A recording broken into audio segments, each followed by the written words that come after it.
नमस्कार, news India 24/7 के इस खास कार्यक्रम में आपका स्वागत है। मैं हूं विजय त्रिवेदी। राजस्थान कांग्रेस की लड़ाई अब दिल्ली तक आ गई है। पिछले 3 दिन से वहां पर घमासान बना हुआ है। अशोक गहलोत साहब को राजस्थान के मुख्यमंत्री के साथ साथ उपाध्यक्ष पद का चुनाव भी लड़ना था। फिर राजस्थान के मुद्दे पर मंथन चल रहा है। गहलोत गुट जयपुर से ही ताल ठोक रहा है और जो विपक्षी गुट है वो भी लगातार कोशिश कर रहे हैं। हमारे साथ इस वक्त है राजस्थान सरकार के मंत्री और कांग्रेस के कद्दावर नेता, मैं कहूँगा उनको आउट स्पोकन नेता प्रताप सिंह खाचरियावास साहब। प्रताप सिंह की आवाज़ जो है पूरे राजस्थान में गूंजती है। प्रताप जी, बहुत बहुत स्वागत है आपका। मैं विजय त्रिवेदी बोल रहा हूं दिल्ली से। न्यूज इंडिया पर आपका स्वागत है। राजस्थान में कैसे हैं विजय जी? आपके क्या हाल है? आप हमारे पुराने साथी हैं। बस दुआ है आपकी। देख रहा था कि आपकी आवाज़ जो है पूरे देश में गूंज रही है। क्या चल रहा है राजस्थान कांग्रेस में सर? राजस्थान कांग्रेस में सब अच्छा चल रहा है और पूरा देश कांग्रेस को देख रहा है। कांग्रेस के जो 102 विधायक है, जो लॉयलिस्ट है, उन्होंने अपनी आवाज़ उठाई है। ये हमारे परिवार का मामला, आप ये मानकर चलिए जी। सोनिया गांधी जी, राहुल गांधी जी खुद डेमोक्रेसी को बचाने के लिए देश में मोदी सरकार के खिलाफ संघर्ष कर रहे हैं। दोनों की एक ही आवाज़ है, डेमोक्रेटिक सिस्टम बचना चाहिए, लोकतंत्र का सम्मान होना चाहिए। वही बात कांग्रेस के विधायकों ने उठाई और ये कहा है कि देश में, राजस्थान में जब फैसला हो किसी भी बात का तो संख्या के आधार पर हो। यदि 100 विधायक एक तरफ है और 18-19 विधायक एक तरफ है तो 100 विधायकों की मांग मानी जाए।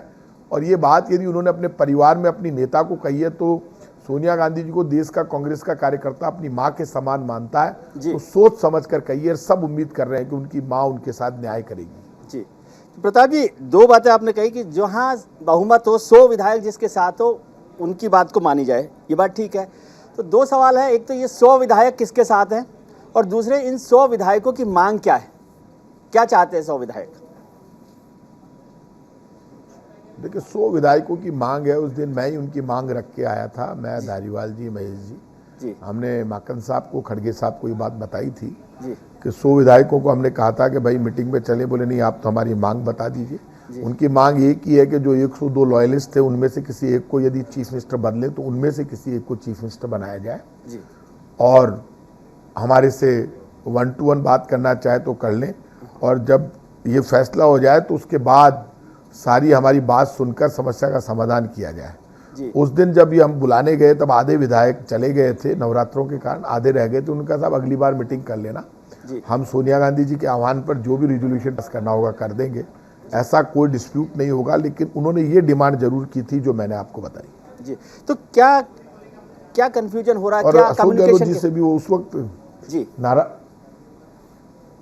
जी आप कहीं मिसअंडरस्टैंडिंग है, कम्युनिकेशन गैप है। लेकिन हमारा नेतृत्व तो समझता है कि इस वक्त बीजेपी से लड़ रहे हैं हम। राहुल गांधी जी की पदयात्रा चल रही है और बीजेपी को जवाब देने के लिए चल रही है। बीजेपी के झूठ, फरेब और धोखे को खत्म करने के लिए राहुल गांधी जी उतरे हैं, क्योंकि बीजेपी जो कहती है वो कभी नहीं करती और कांग्रेस जो कहती है वो सब कुछ करती है। इन्हीं सोनिया गांधी जी ने देश में right to food, right to education, right to information, right to work लागू किया। आज भी लोग इन्हीं योजनाओं के आधार पर देश चल रहा है।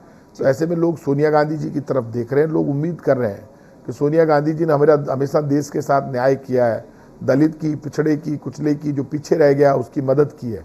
और हमें उम्मीद है कि इस बार भी ये एमएलए जो डिमांड उठा रहे हैं उससे कांग्रेस मजबूत हो रही है। एक एमएलए के क्षेत्र में जवाब देना होता है वोटर को। यदि वो ये डिमांड कर रहा है कि मुख्यमंत्री संख्या बल के आधार पर और डेमोक्रेटिक तरीके से जो लोग ज़्यादा पसंद कर रहे हैं, जो लॉयलिस्ट उनमें से बनाया जाए, तो मेरा ये मानना है ये गलत नहीं है। मुझे पता है हमारे परिवार के मुखिया, हमारे नेता इस बात को सुनेंगे। जी, आपकी बात बिल्कुल ठीक है, बहुमत के आधार पर मुख्यमंत्री तय हो। लेकिन चर्चा ये हो रही थी कि अशोक गहलोत साहब जो है राष्ट्रीय कांग्रेस के अध्यक्ष बने, यानी राष्ट्रीय अध्यक्ष बने। तो आप समझते हैं कि राष्ट्रीय अध्यक्ष भी वो रहे और मुख्यमंत्री भी वो रहे, ऐसी डिमांड है विधायकों की, या वो चाहते हैं कि मुख्यमंत्री बने रहे, अध्यक्ष कोई और बन जाए? नहीं, विधायकों की डिमांड तो ये थी कि वो दोनों बने रहे। लेकिन जब उन्होंने खुद ने ये कह दिया कि नहीं भैया ऐसा नहीं होगा, मैं तो एक ही पद पे रहूंगा, राष्ट्रीय अध्यक्ष के पद पे, तो वो बात खत्म हो जाती है। तो एमएलए ने भी, जब उन्होंने स्वीकार कर ली तो एमएलए ने भी स्वीकार कर ली।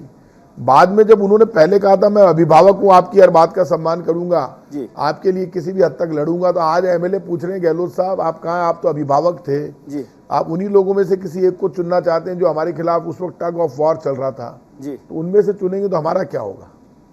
तो मतलब अब क्या चाहते हैं? अशोक गहलोत जी को आप अध्यक्ष बनाना चाहते हैं, मुख्यमंत्री बनाना चाहते हैं? क्योंकि अशोक जी ने कहा है कि भाई एक ही पद पर रहेंगे, तो कौन सा एक पद पर रहना चाहिए उनको? विधायकों की क्या राय?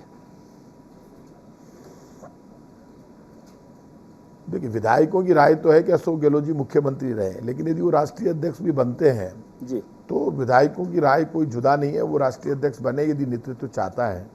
लेकिन वो ये कहते हैं कि फिर यदि कोई मुख्यमंत्री बने तो 102 जो अशोक गहलोत जी और सोनिया गांधी जी के साथ खड़े थे बीजेपी के षड्यंत्र के खिलाफ, उनमें से कोई एक बने। जी सर, आप ये पिछले 2 साल से आपने कहा परिवार की बात है, ठीक है परिवार की लड़ाई है, लेकिन ये परिवार की लड़ाई 2 साल से तो लगातार चल ही रही है। अब इतने बर्तन खटके कि अब तो वो टूटने के लेवल पर आ गए, तो अब ये कब तक परिवार की लड़ाई चलाएंगे? ऐसा भी होता है ना परिवार में कि जब परिवार लड़ाई करता है और एक लिमिट क्रॉस कर जाता है तो फिर दो पर अलग अलग रहते 2 भाई, ये रोज घर में लड़ाई कराते रहेंगे आप?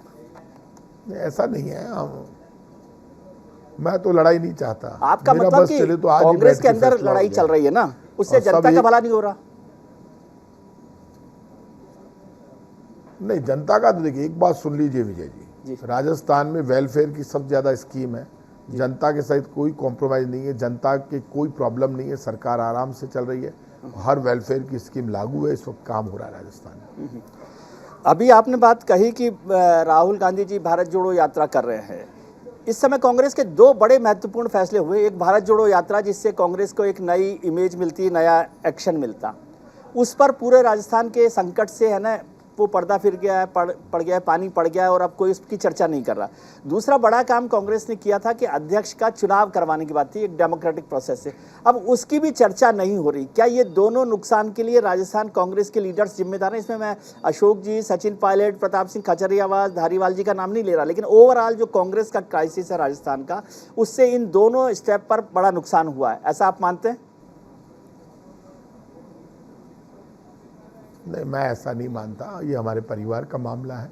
देश में डेमोक्रेटिक तरीके से कांग्रेस का चुनाव हो, ये तो अच्छी बात है, इससे कांग्रेस मजबूत होगी। कांग्रेस का कार्यकर्ता चाहता है राहुल गांधी जी अभी भी अध्यक्ष बने, उन्होंने आगे बढ़कर मना किया, फिर अशोक गहलोत जी का नाम आया, तो ऐसा कुछ नहीं है, परिवार का मामला है। मेरा मानना है कि हमारा नेतृत्व अभी इस वक्त बीजेपी से लड़ रहा है और बीजेपी को कमजोर करने के लिए जरूरी है कि नेतृत्व मिल बैठकर इस समस्या का समाधान करे। 102 एमएलए यदि कोई मांग उठा रहे तो उनकी मांग को सुनकर और समस्या का समाधान करें। तो इसको मान कौन नहीं रहा? सर, जो कल मैं देख रहा था, अजय माकन साहब प्रभारी हैं, जिस तरह से उन्होंने ब्रीफ किया मीडिया को, तो मुझे लगता है कि जो प्रभारी हैं और राजस्थान की लीडरशिप है उसी में एक कन्फ्रंटेशन है, क्योंकि जिस तरह से उन्होंने प्रेजेंट किया पूरे केस को, उससे लग रहा है कि अशोक गहलोत साहब और उनके जो समर्थक विधायक हैं वो पार्टी लाइन को या लक्ष्मण रेखा को क्रॉस कर रहे हैं, जिस तरह से उन्होंने कहा। हम पार्टी लाइन को क्रॉस नहीं करना चाहते। अजय माकन साहब भी हमारे लीडर हैं, हम उनका भी सम्मान करते हैं। कहीं यदि मिसअंडरस्टैंडिंग है तो मिल बैठकर दूर हो जाएगी। नहीं, लेकिन ये मैसेज दिल्ली में कम्युनिकेट किया जा रहा है कि लीडरशिप ने, राजस्थान की लीडरशिप ने लक्ष्मण रेखा क्रॉस की और अब तो उनको अध्यक्ष भी नहीं बनाया जाना चाहिए, हाईकमान नाराज है। अभी ये चर्चा चल रही थी, अभी बैठक चल रही है 10 जनपद पर, अभी खत्म हुई है वो बैठक, और उसमें भी ये एक मैसेज कम्युनिकेट किया गया कि राजस्थान की जो लीडरशिप है उसने लक्ष्मण रेखा लांघी है, इनडिसिप्लिन किया है, इस सब की सजा मिलनी चाहिए और अब अध्यक्ष का चुनाव भी उनको नहीं लड़ाना चाहिए। आपको ऐसा लगता है? ये वक्त है बीजेपी को सजा देने का, बीजेपी से लड़ने का। परिवार में एक दूसरे को निपटाने का वक्त नहीं है। देश में बीजेपी जिस ढंग से आगे बढ़ रही है, झूठ बोलकर, झूठ फरेब और धोखे से धार्मिक टकराव, जातिगत टकराव क्रिएट करके लोगों को भूख से मार रही है, ये वक्त बीजेपी से लड़ने का नहीं है, आपस में लड़ने का नहीं है, बीजेपी से लड़ने का वक्त है। लेकिन लड़ाई अब खत्म करें। जी, एक आखिरी बात मैं पूछ रहा हूं कि ये खत्म कैसे होगा? यहाँ इंटरव्यू तो खत्म हो जाएगा, संकट कैसे खत्म होगा? किस जगह पहुंचकर हम इसको खत्म समझेंगे?